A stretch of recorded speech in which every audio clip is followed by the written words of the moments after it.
depremi afete dönüştüren, verileri hiçe sayan yapılardır. 100 yılın felaketi olan 6 Şubat depreminde yıkılan binlerce bina, doğanın gücünü değil, bilimle inatlaşmanın bedelini gösteriyor. Topraklarının %92'si deprem kuşağında olan Türkiye'de, 485 aktif fay hattı her an kırılmaya hazır. Yılda kaydedilen ortalama 25 bin sarsıntı, bu toprakların sismik gerçeğinin bir ispatı. Peki biz bu bilimsel gerçeklerle uyumlanacak mıyız, yoksa felaketi beklemeye devam mı edeceğiz? Şuradan başlayalım. Çok geri gitmedim. Sadece 2019'da 5,8 vardı Marmara'da. Nisan 2025'te 6,2, Ekim 2025'te de en sonuncusu 5,3. Şimdi hemen başlangıçta şu soruyu bir sorayım. Önce bu sorudan kurtulalım. Marmara Denizi'ndeki bu depremler normal mi? Ve siz büyük bir deprem bekliyor musunuz? Bunlar normal. Çünkü Türkiye Alp Himalaya kuşağında olan bir deprem ülkesi ve bir deprem ülkesinde binlerce yıldır, milyonlarca yıldır deprem oluyor. Doğa kaynaklı afetler tekrar eder ve elbette ben de büyük bir deprem bekliyorum. Peki, yani 5 üzeri bu depremlerin olmasını da normal karşılayacağız. Büyük bir depremden kastımız da kaç büyüklüğü? Şöyle, ya bakın bu tartışılan konulardan bir tanesi, bizim için büyük deprem zarar verecek ölçekte. Özellikle 6 ve 6'dan daha büyük depremler Türkiye'de zarar vermeye başlıyor batıda. Doğuda 5-5,5 büyüklükteki depremler de yapı stoğu nedeniyle hasar veriyor. Dolayısıyla büyüklük kavramına baktığınızda aslında büyük deprem demek 7'den daha büyük depremler demek.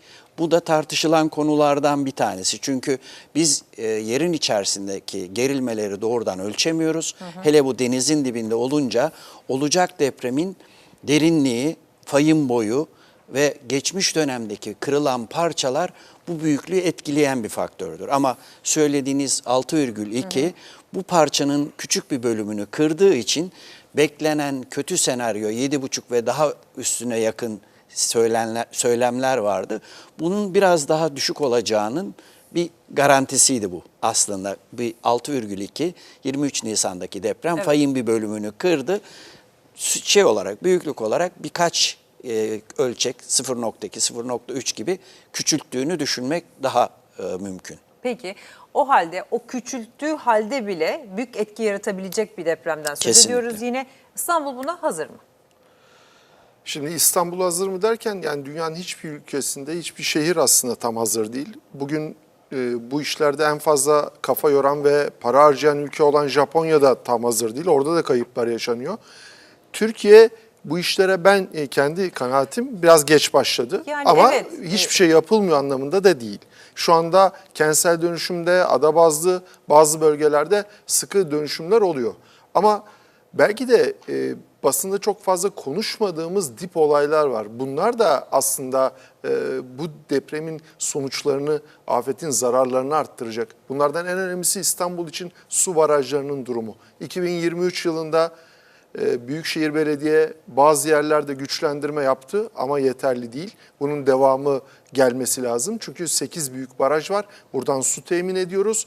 Bu türlü bir afette suyun kesildiğini düşündüğünüz anda daha büyük salgınlara sebep olabilir ki bu kadar nüfus yoğunluğunun olduğu bir yerde. Diğer bir olay tabii ki tsunami. 2009 yılında ODTÜ'de bir program yapılmış ve kıyıların tsunami etkisiyle nasıl, hocamın aslında konuları bunlar, nasıl faydalanacağını ve burada nasıl bazı yerlerin birbiri üstüne yığılacağı ve bir tsunami etkisi yapacağı ile ilgili bir rapor yapılmış. Ama bu konuda tabii ki yönetenlerin mutlaka şeffaf davranması lazım ve bu rapora karşı yapılan şeyleri kamuoyuna açıklamaları lazım. Böyle bir rapor var ama tsunami'ye göre İstanbul'da neler yapıldı, bunlar çok da açıklanmadı. Yine organize sanayi bölgeleri.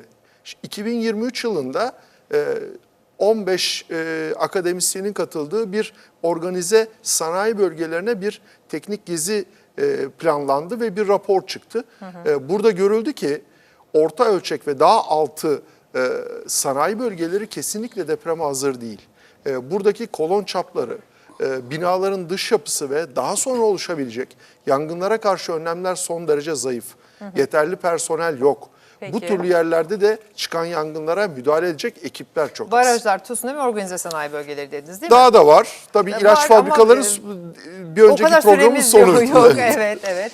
Ben şimdi Şimdi- siz lütfen söyleyeceğinizi ekleyin hocam bunu, ama şunu araya girip söylemem lazım. Yani hiçbir yer hazır değil dediniz ama biraz Barış hocam Japonya'ya da çok gittiği için ona dönüp bir sormak isterim. Bana kalırsa katılmıyorum söylediğinize. Gayet Japonların hazır olduğunu düşünüyorum. Meksika'nın da hazır olduğunu düşünüyorum.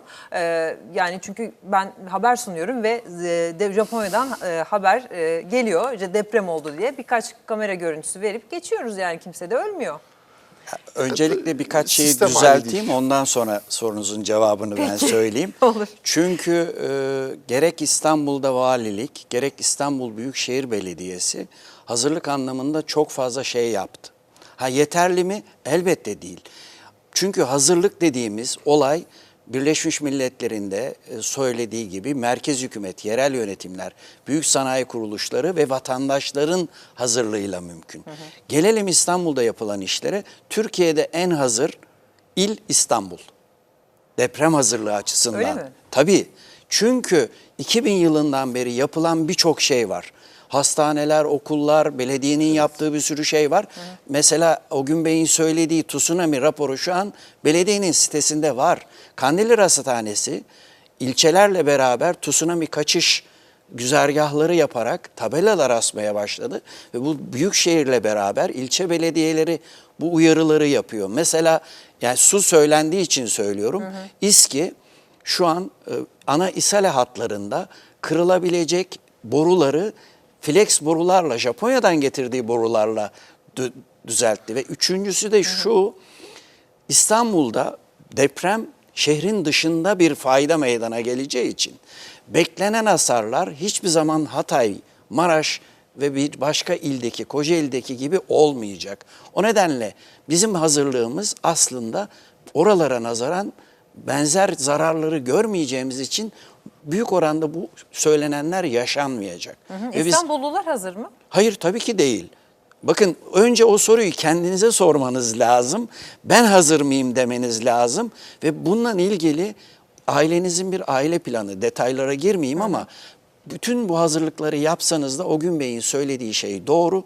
Herkes hazır olsa bile afetler olacak ve bunların biz ancak zararını azaltabiliriz. Bu hazırlıklar hiçbir zaman tam hazırlık seviyesine erişmeyecek. Ben şöyle düşünüyorum, yanlış mıyım o zaman? Sanki yanlışsın diyeceksiniz gibi bakıyorsunuz Bilmiyorum, ama hayır, daha buradan sonra- yola çıkarak sanki böyle bazı afetlere, afet de demeyelim ama her zaman afet değil, insan eliyle bazı ihmalkarlıklar sonucu yapılan, başımıza gelen işlerde de bir olumsuz senaryo çalışması, bir organizasyonu sanki yok. Orada bir eksikliğimiz var gibi. Yani Bolu'daki, yangındaki durumu söylüyorum. Yani o kapılara çalınmış olsaydı, o personelin eğitimi olsaydı bu canlar kaybolmazdı ya. Sanki bunun senaryosu çalışılmamıştı. Şimdi bakın. İhmallerden ayrı olarak söylüyorum. Bu senaryolara yeterince hazırlık veriyor muyuz? Sitelerde örneğin yani yöneticiler biliyor mu ne yapacağını? Muhtarlıklar mı biliyor ya da Kesinlikle değil. bu Ama tarz şeylerden şimdi bakın, bahsediyorum. geçenlerde bir olay oldu ve olay yerine gittim.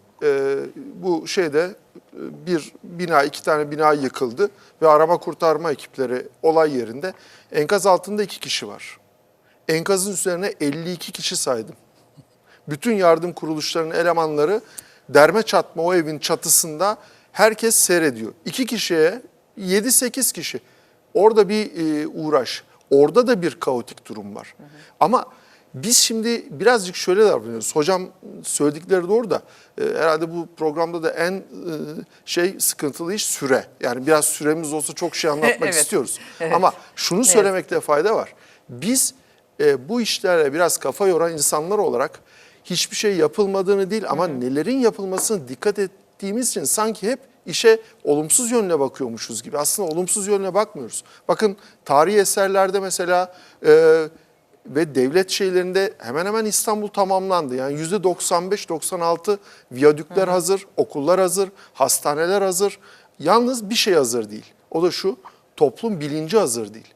İnsanlar Bunu sormak bu gibi istemiştim, durumlarda neler yapılması gerektiğini bilmiyorlar. Bunun da nasıl bir eğitimle olacağı aslında biraz teknik insanların yanına sosyologları, psikologları daha fazla sokarak bizim proaktif dediğimiz önleyici tedbirler içerisinde örneğin bir önerimiz olur. Okullarda karne dönemlerinde yaklaşık birer hafta hiçbir çocuk okula gitmiyor. Okula bir hafta kala. Biz bu dönemlerde acaba iyi eğitilmiş ekiplerle okullara girip bu derssiz alanları ve zamanları bu işlere harcayabilir miyiz?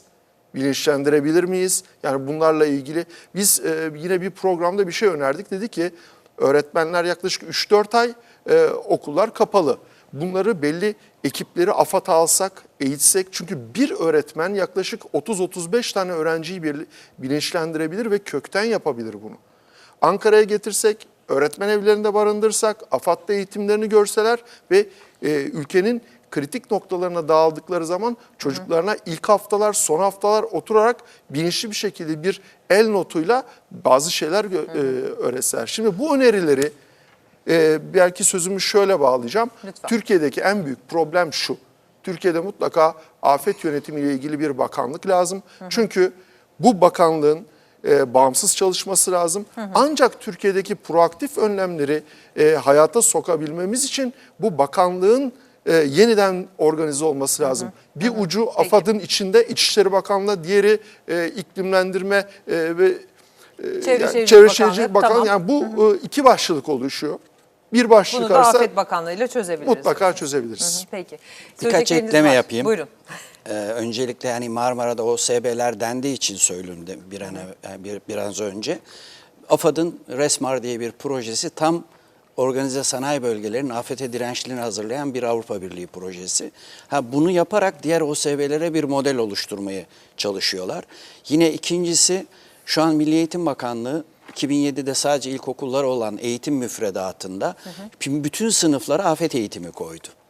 Ama biz bu afet eğitimlerini mutlaka uygulamalı, pratiğe dönük ailelerin, kreşteki öğrencilerin, yaşlı bakım evlerindeki insanların, aynı zamanda onlara, engelli çocuklara, onlara bakım verenlerin de eğitilmesini, silah altında olan veya askeri okullarda, polis okullarında, hemşirelik okullarında okuyan öğrencilere ders koymamız lazım. YÖK ilk defa